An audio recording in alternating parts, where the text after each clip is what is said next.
Sud Radio, ça débat chez Expert, 9h-10h, Valérie Expert. Bonjour à toutes et à tous, nous avons déjà commencé à débattre sur ce plateau. J'espère que vous allez bien, que vous avez passé un bon week-end. Nouvelle semaine aujourd'hui qui démarre avec, pour commenter l'actualité, Frédéric Dabi, bonjour. Bonjour Valérie, directeur général de l'IFOP. Je rappelle votre livre La Fracture qui est paru aux éditions Les Arènes. Alexandra Spiner, vous êtes conseillère LR Île-de-France et vous êtes également enseignante. Bonjour. Alex Darmon, journaliste politique, votre chaîne de débat politique est sur YouTube, c'est la chaîne Les Indécis et nous attendons Alexis Bachelet, maire adjoint à Colombes, ancien député PS, qui ne devrait pas tarder à arriver. Vous savez que l'émission, elle s'oriente, elle s'organise autour de ce qui a retenu votre attention aux uns et aux autres, et puis on va parler évidemment du RSA. C'est un peu la polémique qui est en train de monter. Est-ce qu'il va falloir travailler en contrepartie du RSA? On va parler de la gauche avec vous, Frédéric Dabi, et puis aussi Fabien Roussel qui fait un peu l'événement ce week-end à la fête de l'UMA et qui a appelé la semaine dernière qui a appelé les maires à ne plus payer leurs factures. Alors commençons, c'est intéressant avec un premier coup de gueule de Frédéric Dabi et le coup de cœur d'Alex Darmon ou inversement. Je vous vois parler avec gourmandise, je sens qu'il y a quelque chose. C'est-à-dire qu'il y en a un qui est, voilà, il y a eu une petite opposition, donc ça me plaît. Oui, Alors tout à fait. Frédéric. Non, mais c'est pas vraiment un coup de gueule, c'est une remarque. Bon, j'ai été frappé du fait que certains maires ont refusé de mettre le drapeau de leur commune en berne. Enfin, c'est pour la semaine prochaine, c'est pour lundi, c'est pour les funérailles de la reine. C'était une demande d'Elisabeth Borne qui a été envoyée à tous les maires au lendemain du décès de la reine Elisabeth. Alors, déjà, je me dis, en France, on est quand même formidable à chercher à faire des polémiques partout et cette capacité à vouloir se poser pour s'opposer, faire entendre une voix différente. C'est pas si vrai concernant la reine, puisque j'ai été frappé par, même si Jean-Luc Mélenchon n'a pas réagi à part une phrase un peu mesquine à la fête de l'UMA. Il a dit on va s'en manger pendant 15 jours. On va s'en manger. C'est un petit peu vulgaire, si je puis dire. Bon, le fait de refuser de pavoiser sa mairie de mettre en berne, je trouve que déjà c'est ignorer l'histoire, ce geste, parce que c'est la reine, mais c'est notre allié historique, c'est comment dire, l'entente cordiale, c'est ce qui s'est passé dans les années 40, où la France, qui avait dans un sens disparu, continuait en Angleterre. Mais preuve que je suis pas sur une logique de coup de gueule, j'étais très intéressé par les arguments d'un maire insoumis, il n'y a pas beaucoup de maires insoumis, à Faches-Tuménil, Patrick Proisy. Alors, pour nos auditeurs âgés, rien à voir avec le joueur de tennis qui était le beau-frère de Yannick Noah, il s'appelle Patrick Proisy. Et je vais lire 3 de ses citations. Il n'est pas dans une logique d'hostilité vis-à-vis de la reine, mais il dit « Comment voulez-vous être logique en mettant en berne des drapeaux sur nos écoles, là où est inscrite la devise liberté, égalité, fraternité ?» Il dit ensuite « Aucun concept n'est plus éloigné de l'égalité que celui de la monarchie. » Et il dit en même que même s'il n'a pas de grief contre la reine, le principe même qu'une naissance dans la bonne famille vous dote d'un sang particulier, vous met au-dessus des autres, je ne supporte pas. Alors, ce que je trouve très très intéressant, c'est que ce maire fait une confusion sur les régimes. On peut être contre la monarchie. Et il peut y avoir des monarchies sanguinaires et des monarchies parlementaires, des monarchies où la démocratie règne. Il peut y avoir des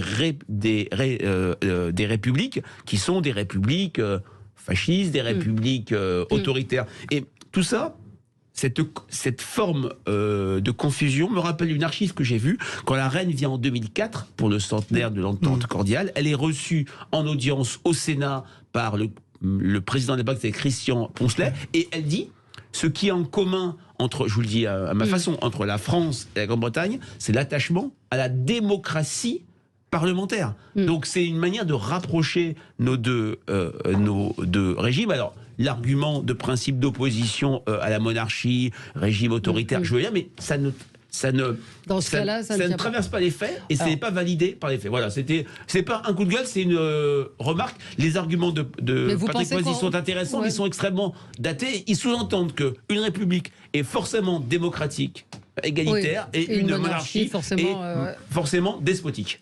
Oui. Alors vous Alex Darmon, Voilà. c'est... J'ai des avancées la polémique. Non. C'est ni un coup de cœur, ni un coup de gueule. C'est pareil, c'est une remarque, mais dans le sens inverse de Frédéric. Moi, au nom de quel principe on peut demander, quand on est président de la République française, à des élus locaux, à des maires, de mettre le drapeau en berne pour l'enterrement, pour commémorer, rendre hommage à l'enterrement de la reine Elisabeth II. Au nom de quel principe, dans ces cas-là, vous ne le faites pas pour les chefs d'État étrangers, pour d'autres chefs d'État étrangers? Moi, je vais être tout à fait honnête, transparent avec vous. J'ai franchement de l'affection plutôt pour la situation en Angleterre, pour les Anglais. Je trouve, c'est mon avis personnel, je trouve ça plutôt admirable, même qu'ils arrivent à se réunir autour de leur histoire commune avec la reine d'Angleterre, mais c'est leur histoire commune. Qu'on envoie le président de la République, que le président de la République. C'est ça là aussi la question. Non, mais sans doute. Mais aujourd'hui, ça ne l'est plus. Aujourd'hui, ça n'est plus notre histoire. Et que le président de la République se déplace pour les obsèques, c'est tout à fait logique. Et en plus, je vais vous dire, vous avez cité les arguments de ce maire insoumis. Je suis pas forcément d'accord avec ces arguments qu'il avance. Et puis, je vais même vous dire, à partir du moment, moi, c'est ma façon de voir, où le président de la République demande à ce qu'on mette les drapeaux en berne, j'aurais trouvé normal que les maires, quoi qu'il arrive, même s'ils ne sont pas d'accord, le fassent. Maintenant, je comprends complètement. Bah oui, c'est une demande de président de la République, c'est une hiérarchie nationale, qu'on le veuille ou qu'on le veuille pas. Maintenant, je comprends. Il n'y a pas de texte qui oblige. Non, mais il n'y a pas de texte qui oblige. Non, mais c'est une invitation, ce n'est pas un ordre. Je suis d'accord, mais ça montre aussi la dévalorisation de la parole présidentielle. Je veux dire, il y a un président de la République, François Mitterrand, qui a fait cette demande. Oui, c'est la première ministre qui a fait une circulaire dont il faut quand même rappeler qu'elle n'a pas de force juridique contraignante. Non, mais bien évidemment. Non, mais attendez, un maire, il est agent de l'État que partiellement, quand il est officier d'état civil, officier de police judiciaire. Mais sinon, voilà, moi je pense que les maires suivent ou non, et c'est ensuite à ses administrés de juger de ce qu'il a fait ou pas. Ouais. Mais est-ce que sur le fond de la demande d'Elisabeth Borne, sur le fond, est-ce qu'on doit mettre le drapeau en berne pour le décès de la reine Elisabeth? Alors moi, qu'on rende hommage à une souveraine d'un pays qui a abrité la France libre aux heures les plus sombres de notre histoire, évidemment que je ne peux que m'en réjouir. Néanmoins, voilà, la confiscation de l'emblème national, c'est un vrai débat et je pense qu'on peut l'avoir. Pourquoi pas? Voilà. Ouais. Moi, j'aimerais bien, parce que personne n'arrive à me sortir le texte qui oblige à cela. Non, mais il n'y a pas d'obligation. On dit pas obligation. Moi, je dis juste que c'est. Voilà, donc il n'y a pas d'obligation. Projetez-vous en arrière. Non, mais pardon, mais il y a beaucoup de maires qui ne le feront pas et qui ne l'étalent pas sur Twitter. Exactement. Bien sûr. Voilà, Exactement. je pense qu'on peut faire ça et que c'est la bonne attitude.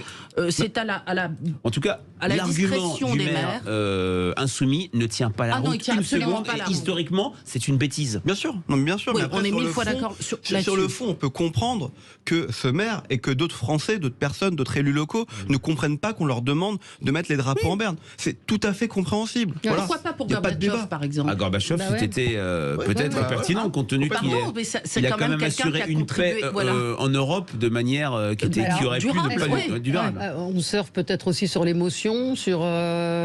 c'est un peu le mal de notre siècle, époque, mais voyant la place occupée par la reine d'Angleterre. C'est cette longévité, c'est la dernière grande figure du XXe siècle, juste après. Mais pourquoi pas Gorbatchev? Alors moi, je vais à titre personnel, Gorbatchev, alors qui était impopulaire au possible, il a fait 0,5 à une élection présidentielle quelques années après son départ du Kremlin. Il a été détesté. Il y a un très bon article dans le Match de Vladimir Fedorovski qui était son conseiller.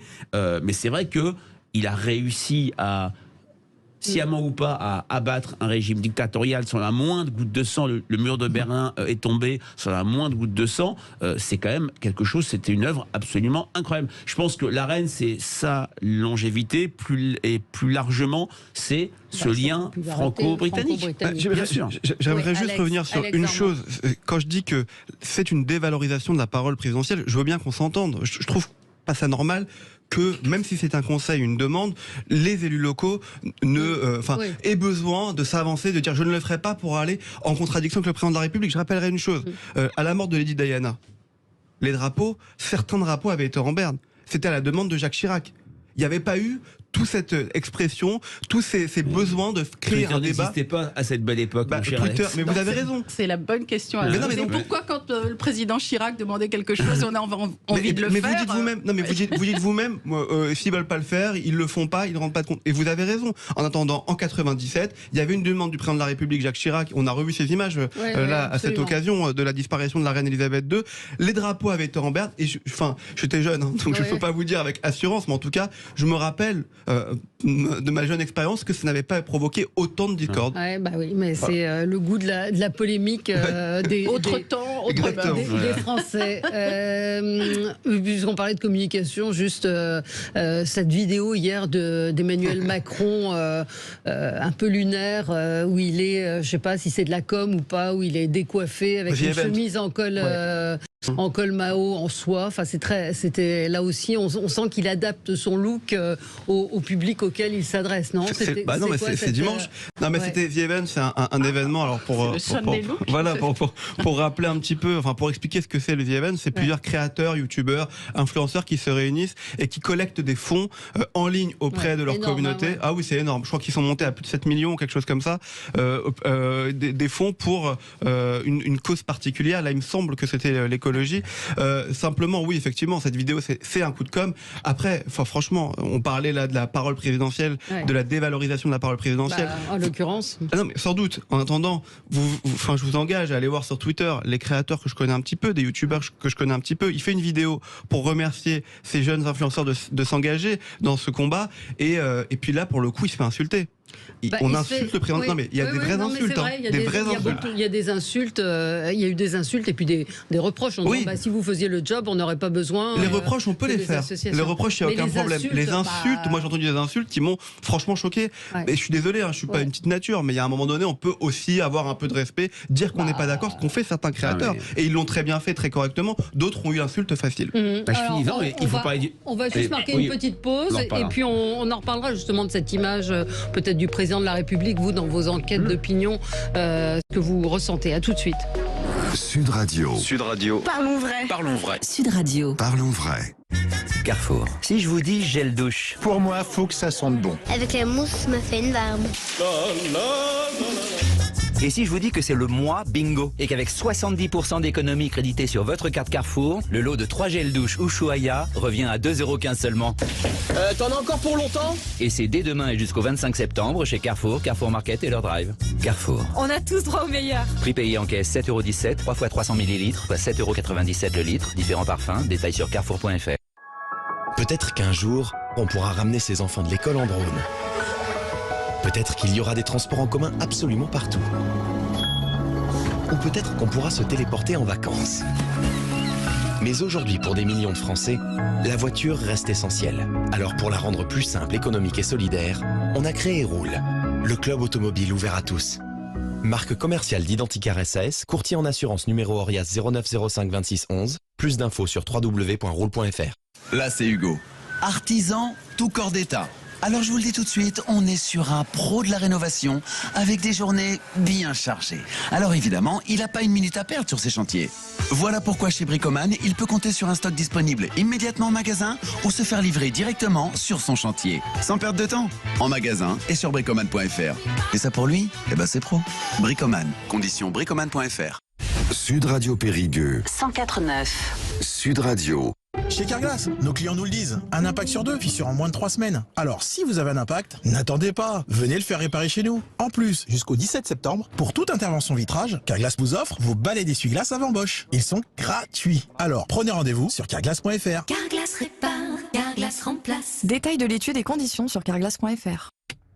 Ok chérie, alors l'avantage avec l'Opel Corsa, c'est le design affirmé. Pareil pour la Corsa électrique. Il y a aussi le confort premium. Pareil pour l'électrique. Le plaisir de conduire. Pareil. Et le prix, 139 € par mois. Encore pareil. On va jamais réussir à choisir. En septembre, pendant les portes ouvertes Opel, profitez des offres sans pareil, électrique ou essence. Opel Corsa ou Corsa Edition à partir de 139 € par mois. LLD 36 ou 48 mois avec apport de 3600 ou 2300 € selon version. Valable jusqu'au 30 septembre sous condition de reprise. Détails sur opel.fr. Au quotidien, prenez les transports en commun. Tout savoir sur le suivi de consommation avec Engie. Engie propose l'outil MaConso Plus à tous ses clients pour suivre et maîtriser leur consommation d'électricité. On vous en dit plus dans un instant. Sud Radio, ça débat chez Expert, 9h-10h, Valérie Expert. Nous débattons, nous commentons l'actualité. Frédéric, avant de passer au coup de cœur ou au coup de gueule d'Alexandra, l'image du président de la République, on évoquait cette vidéo un peu lunaire, c'est le moins qu'on puisse dire, hier, où il se filme lui-même, donc ça donne une image un peu curieuse. Je pense qu'elle n'aura pas marqué beaucoup les Français. Non, et sur les insultes, là c'est plus le rapport du président. Oui, c'est la question en fait du médium. Si vous regardez Twitter, vous ne pouvez que vous étonner que Emmanuel Macron a été largement réélu, 5 millions de voix d'avance sur Marine Le Pen, même si c'était 11 millions en 2017. Et quand on fait des enquêtes qui ne sont pas la panacée, mais qui sont le meilleur reflet de la perception de la réalité par rapport à Twitter, c'est un président qui a toujours un socle de satisfait fort, qui ne bouge pas depuis maintenant 2 ans avec 40% d'opinion positive. C'était 40 dans le baromètre IFOP fiducial pour Match et Sud Radio. La France qui va bien, quoi. Voilà. Par contre, là où il y a des éléments d'alerte pour lui, c'est qu'il a reculé dans toutes les catégories, que l'inaction, le fait que, est-ce qu'il veut continuer à transformer le pays, s'installe comme grille matricielle sur son action, et puis sa parole imprime moins. Beaucoup de Français, sans le dire, bascule peut-être inconsciemment sur l'après-Macron. Il a besoin, après un été où il a très peu parlé, de reprendre la parole, peut-être pas avec ce genre de vidéo pour, je dirais, susciter l'intérêt des Français dans un contexte, on l'a vu dans notre enquête balise d'il y a 15 jours, où jamais le pessimisme a été aussi fort important en une rentrée. Alors Alexandra, vous vouliez revenir, vous, sur le 11 septembre, c'était hier, nous sommes le 12 aujourd'hui, et le 11 septembre... était évidemment un petit peu occulté avec le flot ininterrompu d'images autour de la reine d'Angleterre. Oui, absolument. Moi, j'étais assez en colère, je dois dire, parce que au lendemain de ce triste anniversaire, je pense à l'Afghanistan. Où les talibans sont de retour. Parlez bien dans le micro. Pardon, je pense à l'Afghanistan au lendemain de ce triste anniversaire. Les talibans sont de retour, les petites filles sont vendues, les femmes et les jeunes filles ne peuvent plus aller à l'école. 90 de nos soldats ont payé de leur vie.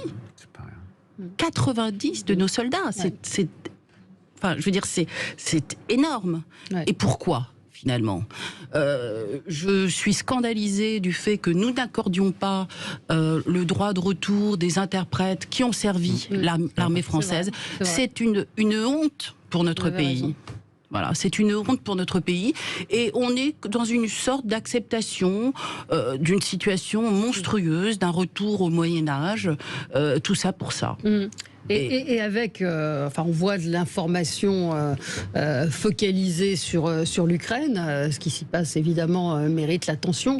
Mais ce qu'on laisse faire en Afghanistan est proprement scandaleux. Est obscène, absolument. Les petites filles vendues, c'est obscène. Les petites filles qui ne peuvent pas aller à l'école. Et qui continuent, pour certaines, de manifester. Absolument. Moi, j'aimerais saluer leur courage incroyable.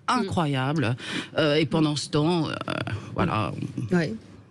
Non, mais on peut que s'inscrire avec ce que vous dites, vous avez complètement raison. C'est effectivement, il faut avoir cette pensée au lendemain, d'abord pour les victimes, chaque année, je pense que c'est important, parce que c'était l'entrée quand même dans un nouveau monde, le 11 septembre 2001, clairement, à tous les niveaux. Et c'est vrai qu'au lendemain de ces commémorations, et même le jour même, on peut qu'avoir une pensée pour les gens habitant là-bas, pour effectivement ces interprètes à qui on n'a pas accordé ce droit à l'arrivée, même à l'arrivée en France et au recueillement. Donc oui, je m'inscris complètement à ce que vous dites, et malheureusement la France bien évidemment a sa part de responsabilité, mais un peu comme dans le concert en ce moment même actuel des relations internationales, les États-Unis aussi ont beaucoup leurs responsabilités, et on peut pas occulter le rôle des États-Unis, parce que c'était les États-Unis qui étaient en première ligne et qui ont provoqué ce conflit. Et on parlait tout à l'heure directement de 97 et de Jacques Chirac. Jacques Chirac s'était opposé au début de cette guerre-là aussi, donc effectivement la France a ses responsabilités, mais moi j'en veux beaucoup plus aux États-Unis sur cette question-là, parce que c'est eux en plus qui se sont désengagés sous l'égide de Joe Biden pour ses premières décisions. Faut pas l'oublier. Décision de la honte. Oui, sans doute. Vous avez eu raison de le rappeler, Frédéric. Non, rien de spécial. C'est vrai qu'on n'entend peut-être pas assez certaines voix féministes qui s'insurgent sur tous les sujets, au sujet de ces jeunes femmes en Afghanistan qui sont absolument martyrisées. Et effectivement, comme vous l'avez très bien dit, Alexandra, cette manifestation de femmes contre les talibans en plein centre de Kaboul, je vois pas ce qui est plus courageux comme acte. Le son de courage courage pour chacun d'entre nous. Absolument. Frédéric, on va parler, on va peut-être, je ne sais pas quand est-ce qu'Alexis Bachelet va arriver, ça aurait été bien, puisque on voulait parler de la gauche, peut-être parler de ce qui s'est passé à la fête de l'UMA ce week-end, où on voit qu'il y a des dissensions énormes entre Fabien Roussel, c'est le moins qu'on puisse dire, et Jean-Luc Mélenchon, sur un certain nombre de sujets. Peut-être parler avant du RSA, puisque Fabien Roussel, lui, s'est déclaré favorable à une contrepartie au RSA. Il y a une expérience qui est tentée en Ardèche, 10 heures de travail par semaine en échange du RSA. Elle n'est pas encore votée. Non, elle n'est pas encore, le maire LR l'a proposé, ce que je trouve formidable, évidemment. Mais elle n'est pas encore votée et j'espère évidemment qu'elle sera votée. Oui.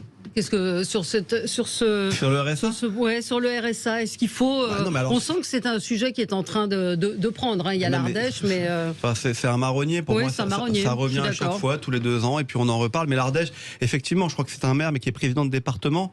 Oui. Voilà. Olivier il est conseiller départemental de l'Ardèche, qui veut mettre les bénéficiaires du RSA au travail. De l'Ardèche. Il est tout à fait dans son bon droit, cet élu local, de vouloir le faire, de proposer quelque chose en plus, parce qu'il faut savoir que le RSA, tout le monde ne le sait pas, mais il est financé et il est organisé par le département. Et donc, c'est-à-dire que ce sont les deniers personnels du département qui partent dans la poche, entre guillemets, de ceux qui le reçoivent. Alors, il y a plein de conditions, puisque on pourra en parler peut-être plus tard, mais plein de conditions au fait de recevoir ce RSA et comment il sera organisé. Moi, de ce que j'ai lu, en tout cas, je trouve ça plutôt encourageant. Je trouve que c'est un mécanisme qui encourage à la reprise de l'activité. Voilà. Il y a activité dans RSA. C'est ça. Et reprise du lien social, surtout. Du lien social. Ça a été d'ailleurs, je trouve que la façon dont il l'a articulé est vraiment bien, puisqu'il y a, si j'ai bien compris, il y a 4000 personnes qui sont concernées dans son département. Il n'y en a qu'un tiers des bénéficiaires qui, eux, on a considéré qu'ils étaient trop fragiles pour être concernés par cette mesure. Donc c'est quelque chose qui est vraiment qui est réfléchi. Et j'espère vraiment que ce sera voté et qu'on pourra, de cette expérience en Ardèche, peut-être tirer des enseignements pour tout le pays. Ce que je ne comprends pas bien dans le dispositif, ils disent environ 4000 personnes donneraient 10 heures de leur temps par semaine pour travailler dans une entreprise ou dans une association. Une association, je comprends. Une entreprise, si l'entreprise a du travail, pourquoi est-ce qu'on ne paye pas, on n'emploie pas des gens, quoi. C'est un peu le vide juridique. Et puis qu'est-ce que ça veut dire de travailler 10 heures dans une entreprise? Sophie de Menton n'est pas là, mais je ne suis pas sûre que 10 heures dans une entreprise, ça ait du sens. Je crois que ça n'a pas de sens pour l'entreprise, mais ça a du sens pour le bénéficiaire. Oui, mais il faut penser comment l'entreprise va intégrer surtout cette qu'après, personne. on nous dit que si l'entreprise engage pour un CDD cette personne qui aura fait 10 heures d'intérêt, 10 heures d'intérêt général, je ne sais pas comment on peut dire, eh bien, cette personne percevra encore le RSA pendant un mois, plus une prime d'activité en plus de 200 €. Donc en fait, il faut mettre à contribution vraiment les entreprises pour que ça puisse marcher. Et c'est vrai qu'on n'arrive pas trop à comprendre, pour le coup, comment on encourage le système et qu'est-ce que ça veut dire de travailler 10 heures. Bonjour Alexis Bachelet. Bonjour, vous avez rejoint. Il y avait quelques embouteillages, c'est ça? Pas que. Bon, d'accord. On va marquer une petite pause et on vous retrouve dans un instant. On va parler de la gauche avec le sondage IFOP fiducial IFOP Humanité. IFOP Humanité. Très bien. À tout de suite. Sud Radio, ça débat chez Expert, 9h-10h. Valérie Expert. Sud Radio, ça débat chez Expert, 9h-10h, Valérie Expert. Avec vous jusqu'à 10h, et à 10h nous recevrons The King, Michel Drucker. Il sera avec nous tout à l'heure pour parler de son retour sur France 3. Michel Ier, absolument, et puis de son nouveau spectacle. Frédéric Dabi, Alexandra Spiner, Alex Darmon, Alexis Bachelet sont là pour commenter l'actualité, peut-être sur le RSA, avant qu'on parle de la gauche, Frédéric Quand Dabi. on teste, d'ailleurs on l'a fait pendant la campagne présidentielle, c'était au programme notamment d'Emmanuel Macron, le fait de associer le RSA à des contreparties en termes d'heures de travail. Les Français soutiennent massivement, et y compris les sympathisants de gauche. C'est un sujet qui est déclivé gauche-droite. Quand on a vu les débats de ce week-end sur la France du travail et la France des allocs, on a l'impression qu'il y a une fracture gauche-droite ou intra-NUPES. Ce n'est pas le cas dans l'opinion publique, et ça s'inscrit, on peut le déplorer ou pas, dans un discours sur l'assistanat qui est maintenant partagé, relayé par l'ensemble des Français. Dans notre baromètre IFOP Humanité, dont on parlera tout à l'heure, on pose des questions, des échelles d'attitude sur des valeurs. À la phrase qu'on pose depuis une vingtaine d'années, les chômeurs pourraient trouver du travail s'ils le voulaient vraiment. 67% des Français répondent pas l'affirmative. Alors c'est le contexte du contexte de presque plein emploi, des emplois non pourvus, de cette petite musique où on doit traverser la rue pour trouver un emploi, et même auprès des personnes non pas sympathisantes de gauche, mais qui sur un axe gauche-droite se positionnent à gauche, on a une nette majorité qui adhère à cette phrase. Donc cette idée d'assortir le RSA à des contreparties va passer dans l'opinion, mais il y a ce problème aussi de gens qui sont tellement éloignés du monde du travail que même ces 10 heures seront très compliquées à faire. Bien sûr, beaucoup d'auditeurs nous disent et qui paye l'essence, et ça implique un certain nombre enfin pas de contraintes, mais d'éléments qui ne sont pas possibles pour certaines personnes qui sont éloignées de l'emploi. Alexis Bachelet, sur le RSA, demander une contrepartie au RSA. Si vous demandez d'illustrer les 10 meilleures fausses bonnes idées de la vie politique française, celle-là, elle est dans le top 3 sans hésiter.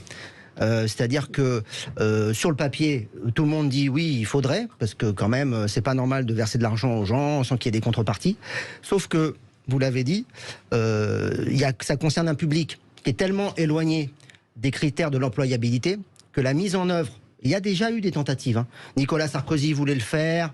Même à gauche, il y a des gens qui trouvaient que c'était bien parce qu'il y avait le I de insertion, il y avait le RMI dans le I. Il y a toujours plein de gens qui disent sur les plateaux de télé, on oublie dans RMI qu'il y a le I de insertion. Je peux vous le faire des 20 dernières années. Dans le A, RSA, il y a le A de activité. Voilà. Bon, et puis une fois que vous avez déployé un talent oratoire certain sur un plateau pour dire qu'il n'y a qu'à Faucon, il y a des départements qui ont tenté, et c'est un vrai casse-tête. Et c'est très compliqué. Et en plus, on omet de dire que un des principaux, je dirais, freins à cette fausse bonne idée, c'est qu'il y a aussi énormément de gens qui pourraient bénéficier du RSA et qui n'en bénéficient pas parce qu'ils sont encore plus loin que ceux qui en bénéficient, parce qu'ils sont capables de fournir un minimum de documents administratifs, de remplir le dossier, mais il y a énormément de gens qui ne peuvent pas, et dans ceux qui remplissent les dossiers, il y a des gens qui se font accompagner pour remplir le dossier de RSA.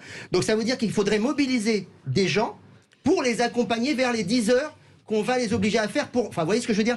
On est dans un truc qui est un truc à la française, où on est déjà sur des choses compliquées, et on voudrait rajouter de la complexité, il faudrait recruter des gens pour raconter... Enfin, je veux dire, à un moment donné, il faut être sérieux, quoi.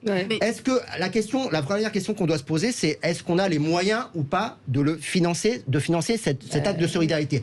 Je pense qu'après le quoi qu'il en coûte, avec toutes les dépenses que l'État fait pour un oui ou pour un non, je pense que oui, on a les moyens d'aider les gens qui sont dans la pauvreté à ne pas toucher le fond. Ça, c'est le premier point. C'est une question de dignité, quand même. C'est une question d'unité, d'humanité. D'accompagner les gens vers le retour au travail. Après, ce qui est totalement légitime, c'est de se poser la question de comment les gens en sortent, pour pas les enfermer dans l'assistanat. Mais le coup de bâton qui consiste à dire s'ils font pas ci, s'ils font pas ça, bing, on les tape, on les sort du dispositif, retour à la case départ, c'est-à-dire qu'on va fragiliser les gens qui sont déjà fragiles. Et donc, oui, je maintiens que c'est une fausse bonne idée, même si, je suis d'accord, il faudrait mettre les moyens pour que le I de insertion, le A de activité puisse se concrétiser et que les gens puissent à un moment donné avoir une autre perspective que de vivre du RSA. Ça, je pense qu'on en est tous d'accord. Et retirer l'image d'assisté ou de feignant chez... Oui, il faut arrêter avec ça.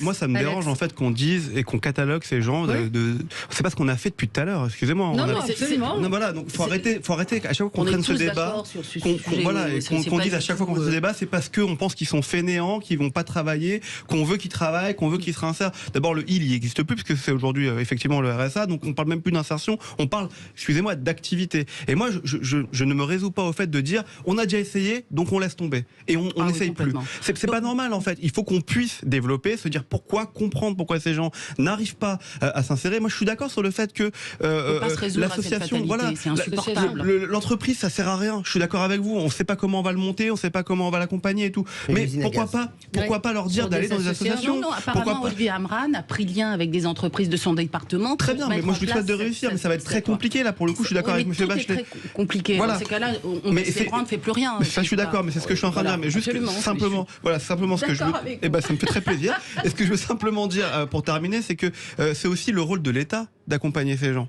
c'est aussi le rôle de l'État et des politiques de dire on va trouver des solutions pour faire en sorte que notre système, qui aujourd'hui, tout le monde le dit, et vous le dites, je dis vous, pas vous particulièrement, mais à gauche on le dit en tout cas, le système est à bout de souffle. C'est aussi le rôle de l'État de trouver un nouveau système et de pouvoir le développer et de se dire qu'on repart sur des bases saines. Dire on a déjà essayé, ça ne marchera pas, moi ça ne me convainc pas. Oui.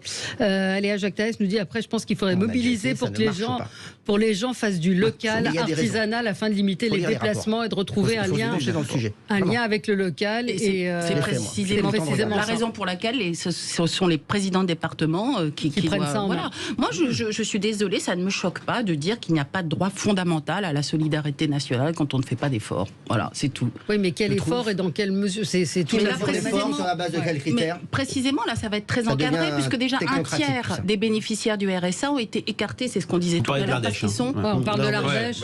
C'était pas un département témoin. Oui, quand on parlait de l'Ardèche, il y a un tiers des bénéficiaires du RSA, donc de 4000 bénéficiaires en Ardèche, qui ont été écartés de ce projet de loi parce qu'on a jugé qu'ils étaient trop fragiles. Donc c'est quand même quelque chose qui a été pensé, structuré. Donc voilà.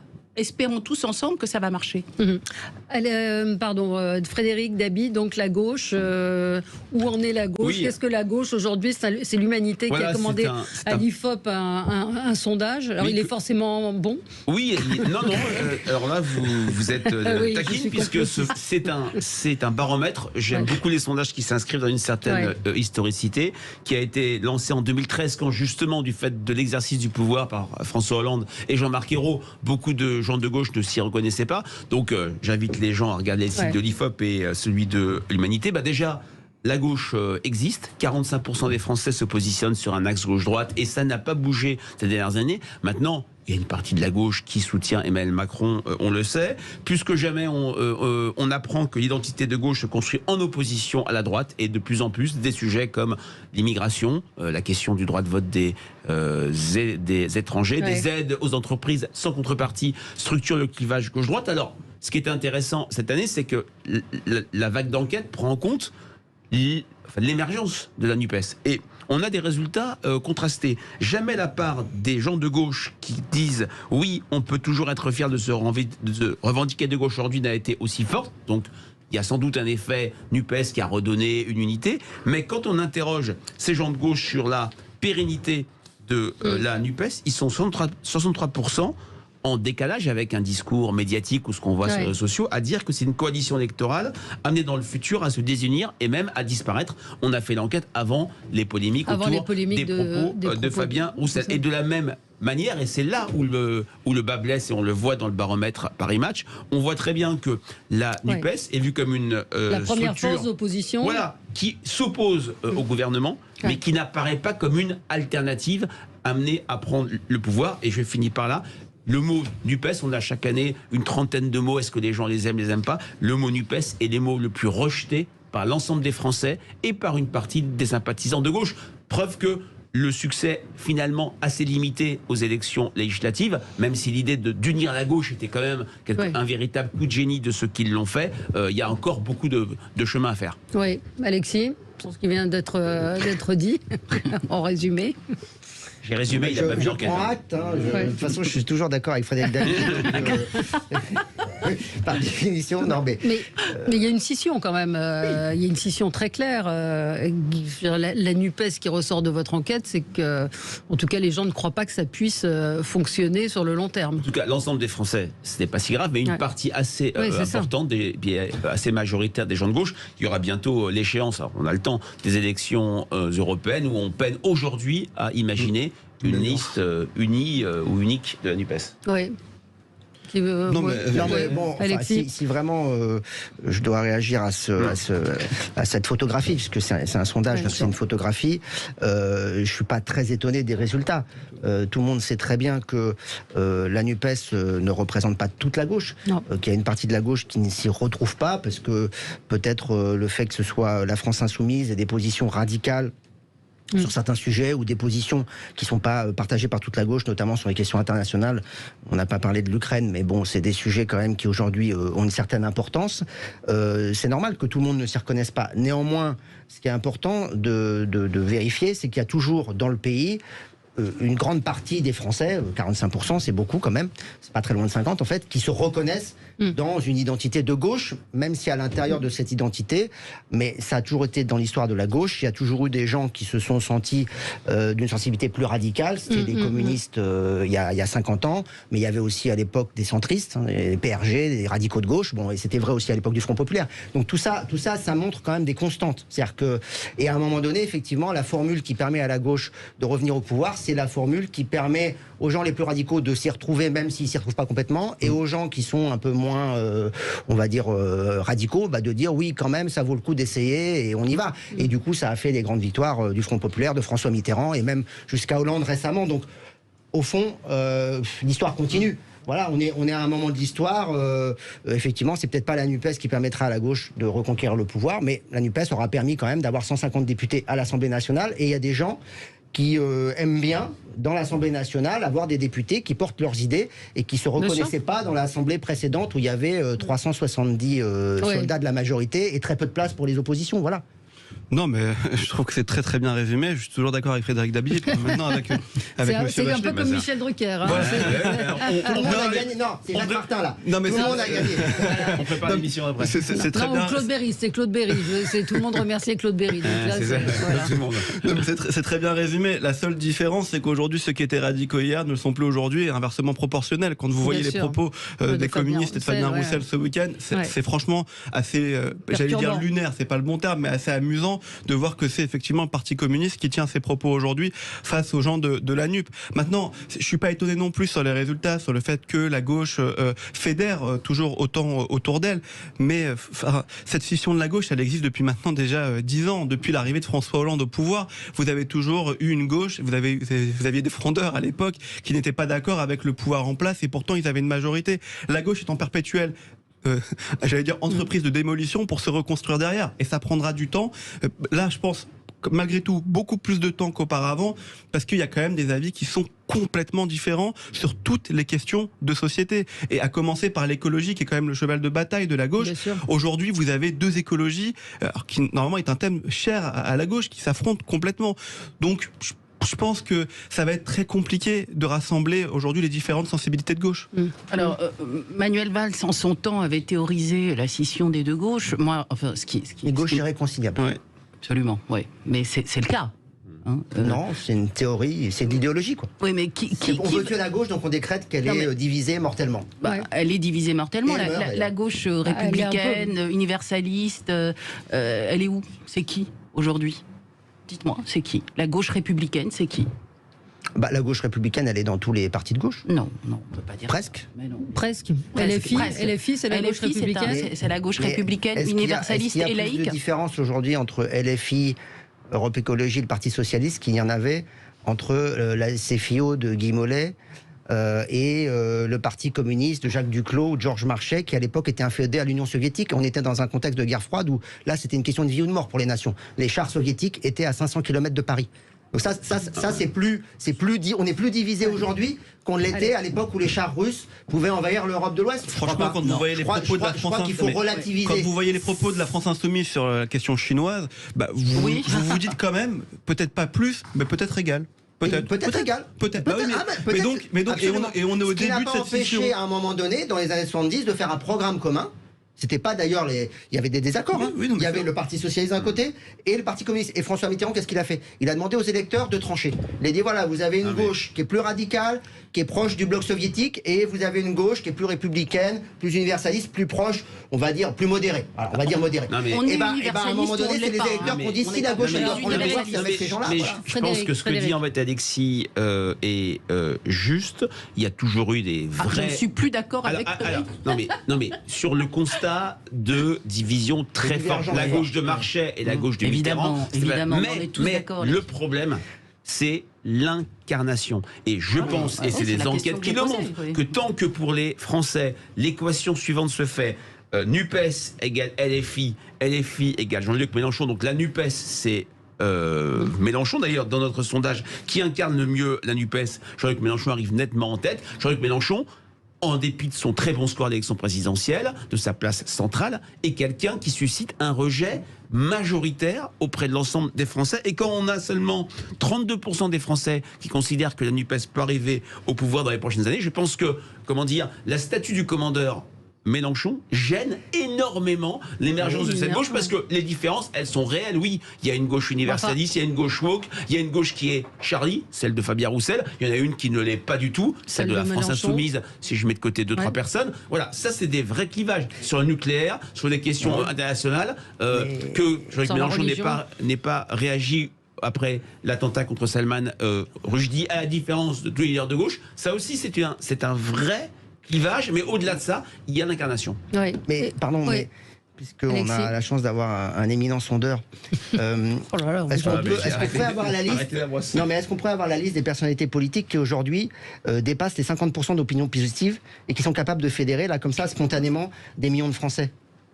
Ça n'existe pas. Ça n'existe pas ni à gauche, ni à droite. Et même aujourd'hui, le président de la République, il incarne. Donc en fait, le problème, il n'est pas propre à la gauche.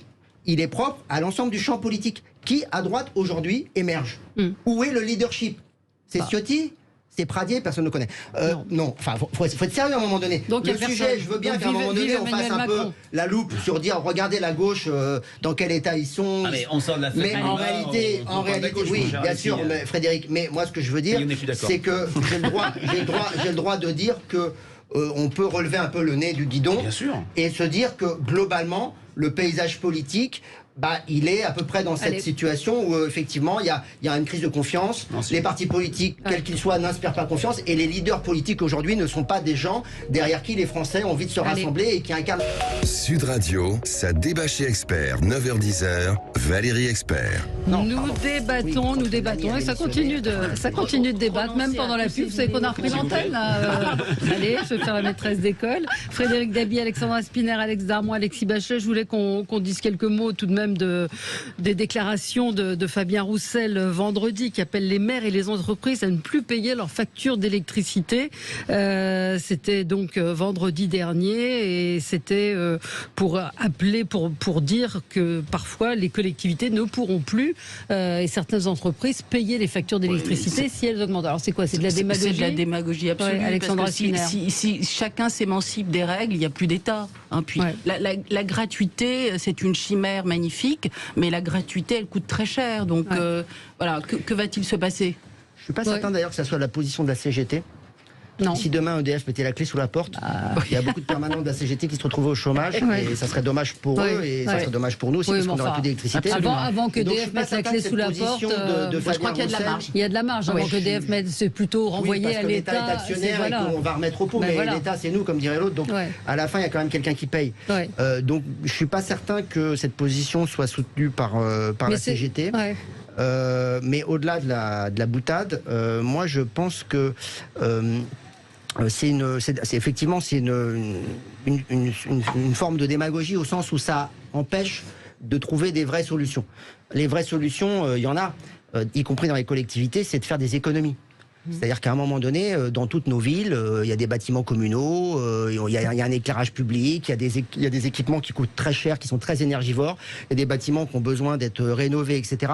Donc moi, je préférerais que Fabien Roussel demande à l'État d'accompagner les collectivités pour faire un vrai plan de sobriété, et que quand il y a des communes qui n'ont pas les moyens, parce que ça coûte cher, de faire des travaux sur des bâtiments qui sont énergivores, etc., qu'on dise, voilà, on met en place un fonds d'urgence pour accompagner les collectivités vers un plan de sobriété. Et là, effectivement, on trouvera des solutions qui permettront de faire baisser la facture, la consommation, et donc la facture.